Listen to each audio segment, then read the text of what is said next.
प्यारे बच्चों, नमस्कार। आज हम लोग कुमार भारती के हिम पाठ का अध्ययन करने चल रहे हैं, जिसे ज्ञानपीठ सम्मान से सम्मानित नरेश मेहता जी ने लिखा है। नरेश मेहता जी के काव्य में भारतीयता की झलक दिखाई देती है। नरेश मेहता जी के काव्य में अलंकारों की भरमार है। यहाँ मानवीकरण, उपमा, उत्प्रेक्षा, अनुप्रास आदि अलंकारों का प्रयोग बहुत ही अच्छे ढंग से किया हुआ है।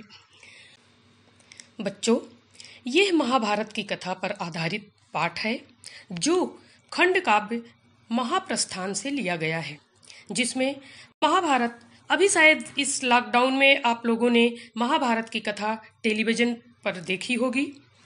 बड़ा ही अच्छा समय था कि आप महाभारत और रामायण की कथाओं से परिचित हो गए। हमारे ज़्यादातर बच्चे इन कथाओं से अछूते ही थे। तो अभी आपने जब महाभारत की कथा देखी होगी, तो जिसमें कौरवों और पांडवों के युद्ध के पश्चात जब राजा युधिष्ठिर राजा बनते हैं और बनने के बाद उन्हें कुछ ही समय में ये लगता है कि अब हमें राजपाट त्याग देना चाहिए और वो सारा राज्य अपना परीक्षित को सौंपकर महाप्रस्थान के लिए निकल पड़ते हैं। तो हिमालय जाते हैं और जाते हुए मार्ग में उन्हें क्या कठिनाइयाँ मिलती हैं, क्या क्या चीज़ें मिलती हैं, उन्हीं का वर्णन यहाँ पर किया गया है। कविता पढ़ने से पहले हम लोग शब्दार्थ देख लेते हैं।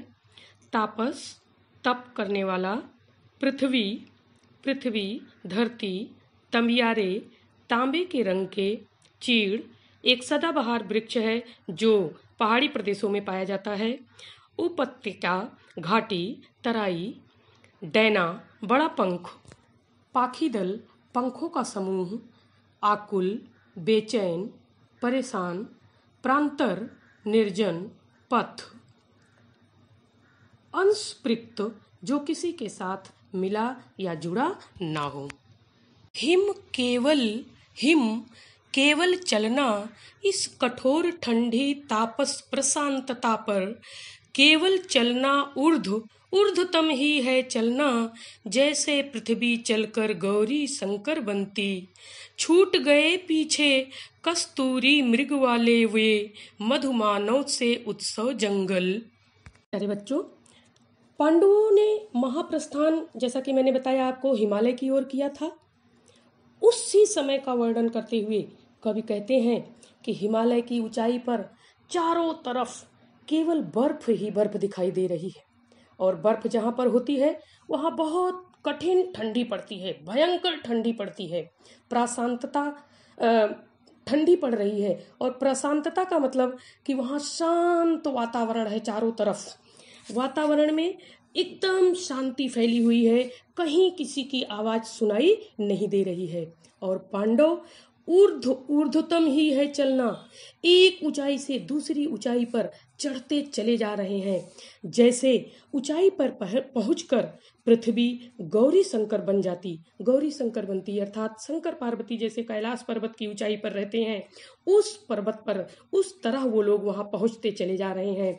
और जब पांडव पर्वत की काफी ऊंचाई तक पहुंच गए तो उनके पीछे क्या क्या रह गया, वो चीज बता रहे हैं कि तब उनके पीछे छूट गए पीछे कस्तूरी मृग वाले वे।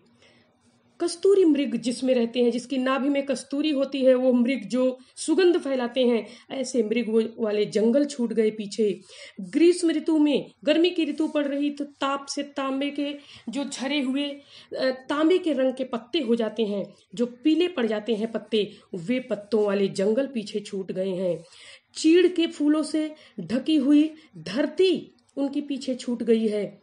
और क्या छूट गए हैं? औषधियों के बलकल पहने परम हितैषी वृक्ष, जो दवाएं, औषधियों का मतलब दवाएं, जिन पेड़ों से, जिन वृक्षों से औषधियां मिलती है, ऐसे बलकल पहनने वाले परम हितैषी, हमारा सबका हित चाहने वाले वृक्ष, जो हमें बहुत कुछ देते हैं, फल देते हैं, फूल देते हैं, औषधियाँ देते हैं, वो सब कुछ पीछे छूट गए हैं और वहाँ पर कुछ भी नहीं रह गया है। आगे बढ़ते हैं। नाना वर्ण गंध के फूलों वाली उपत्यकाएं, देव अप्सराओं के परिधान सरीखी, रंग बिरंगे डैनों वाली। कवि नरेश मेहता जी कहते हैं कि नाना रंगों मतलब अनेक रंगों की, गंधों वाली, सुगंधों वाली फूलों की घाटियां, देव अप्सराओं के वस्त्र, परिधान का मतलब वस्त्र, देव अप्सराएं जैसे वस्त्र पहनते हैं ऐसी दिखाई देने वाली रंग बिरंगे पंखों वाले पक्षी गणों, पाखी दल मतलब पक्षी गणों के शाम के समय देवदार के वृक्षों पर कैसे वो कूजते हैं, आवाज कैसी करते हैं, जैसे आश्रम की कन्याएं गोपनीय बातें कर रही हों। कवि कहते हैं इस प्रकार वन में अंधकार छा जाता था, जैसे वन प्रांतर में प्रत्येक पेड़ से कोहरे जैसी अलिंगित हो अंधकार तब भर उठता था। प्रत्येक पेड़ को कोहरे द्वारा अपने आगोश में, अपने आलिंगन में ले रहा हो, और लेने के कारण जब चारों तरफ कोहरा छा जाता है तो हर तरफ अंधकार भर जाता है और उस अंधकार में कुछ भी दिखाई नहीं पड़ता है। अब हम आगे बढ़ते हैं।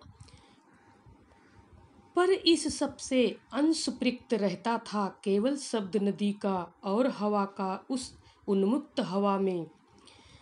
कवि यहाँ पर कह रहे हैं कि इन सब से बिल्कुल अलग, अंश पृक्त का मतलब होता है अलग, कि नदी और हवा उन्मुक्त रूप में वहाँ पर बिल्कुल उन पर कोई असर नहीं हो रहा है कि वहाँ क्या हो रहा है। वो अपने अनुसार जैसे बह रही हैं वैसे ही बह रही हैं, चल रही हैं, और उनकी आवाज़ चारों तरफ गूंज रही है। चीड़ों के बन झरनों से कल कल करते, चीड़ फूल सा कैसा सूर्योदय होता था प्रत्येक मोड़ पर। आगे फिर बता रहे हैं कि पर्वत के स्वतंत्र हवा में, वहाँ जो स्वतंत्र हवा चल रही है, बिना रोक टोक के हवा चल रही है, वो चीड़ों के जंगल में झरने कल कल करते हुए बह रहे हैं, और हिमालय पर्वत पर सूर्योदय चीड़ के फूलों की तरह सुंदर दिखाई देता है। सूर्योदय जैसे होता है लालिमा लिए हुए, वैसे ही चीड़ के फूल लाल रंग के बड़े ही सुंदर होते हैं, तो वैसे ही सूर्योदय वहाँ पर दिखाई पड़ रहा है। प्रत्येक मोड़ पर दक्ष पुत्रियों से मिलने वाली वे उद्दाम किंतु संकोची नदियाँ। यहाँ पर एक चीज़ और ध्यान देंगे, मैंने अपने अलंकार के वीडियो में आपको बताया था कि उपमा अलंकार हम कैसे पहचानते हैं। तो यहाँ देखिए, चीड़ फूल सा, यहाँ सा आ गया, दक्ष पुत्रियों सी आ गया, दोनों में ही उपमा अलंकार है। और भी पीछे जो हम लोगों ने पढ़ा वहाँ भी काफ़ी उपमा अलंकार आया हुआ है। मैंने पहले ही बताया था कि कवि ने उपमा अलंकार का बड़ा ही सुंदर और मनोरम चित्र यहाँ पर खींचा है। तो आगे चलते हैं। प्रत्येक मोड़ पर, रास्ते के हर मोड़ पर, वहाँ पहाड़ों में आपने देखा होगा कि कहीं से भी नदियाँ निकल रही हैं, कहीं से झरने निकल रहे हैं, और वो जहाँ से उनको रास्ता मिल जाता है वहाँ से ही बहना शुरू कर देते हैं। तो निरंकुश, उद्दाम का मतलब क्या है? निरंकुश, संकोची, लज्जालु नदियाँ, लज्जा से हैं, वो लज्जित हो रही हैं, मतलब लज्जा जैसे स्त्रियों का गहना होता है, उसी तरह से वे संकोच में इधर से उधर चट्टानों को अपने पानी से पूरी तरह से धोती हुई, कोलाहल करती हुई वे आगे की ओर बढ़ रही हैं। और वे पर्वत का सहारा लेकर चलती हैं। उनको पर्वत के नीचे नीचे जहाँ भी उन्हें स्थान मिलता है वहाँ वे हर तरफ बढ़ती चली जाती हैं। और घाटी या की नदी में गिर सकने वाली ये पर्वत थामे चली जा रही पगवाटे भी छूट गई, जब सब छूट गई जैसे सांसारिकताएं थीं ये भी। अब यहाँ पर देखिए कवि इसको किस प्रकार से जोड़ रहे हैं कि वो पगडंडियाँ पीछे छूटती चली जा रही हैं, जिस पर युधिष्ठिर अपने पांचों भाइयों और द्रौपदी के साथ चले जा रहे हैं, वो पगडंडियाँ नीचे की तरफ छूटी जा रही हैं, उसी प्रकार जैसे सांसारिकताएं छूट जाती हैं। सांसारिकताएं अर्थात मोह माया जो होता है, जिसके बंधन में हम फंसे रहते हैं, वो सब कुछ यहाँ पर पीछे छूट गया है, और वे सब नदियाँ और झरनों के समान आगे बढ़ते चले जा रहे हैं। तो पगडंडियाँ यहाँ पर सांसारिक बंधन, सांसारिक मोह माया से उनका औचित्य किया गया था। वे सांसारिकताएं थीं, वो पगडंडियां, जैसे मोह माया छोड़कर व्यक्ति आगे बढ़ जाता है, वैसे ही वो पंक्तियां, वो पगडंडियां भी पीछे छूट गई हैं और युधिष्ठिर अपने भाइयों के साथ आगे बढ़ते चले जा रहे हैं। प्यारे बच्चों, आपने देखा कि कवि ने यहाँ ये स्पष्ट किया है कि जो व्यक्ति अध्यात्म की ओर उन्मुख होता है उसे सांसारिकता से संबंध तोड़ लेना पड़ता है। आपने देखा कि पांडवों का साथ पगडंडियों ने भी छोड़ दिया था। व्यक्ति को यह यात्रा केवल अपने कर्म के साथ करनी पड़ती है।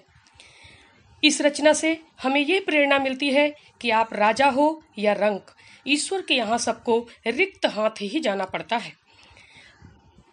बच्चे का जन्म होता है बंद मुट्ठी से, लेकिन जब वो यहाँ इस संसार से विदा लेता है तो उसकी मुट्ठियां खुल जाती हैं। पांडव हस्तिनापुर के राजा थे, किंतु अंत में उन्हें सब कुछ छोड़कर जाना पड़ा। तो यह रचना हमें सिखाती है कि लालच और मोह माया से मुक्त होना चाहिए।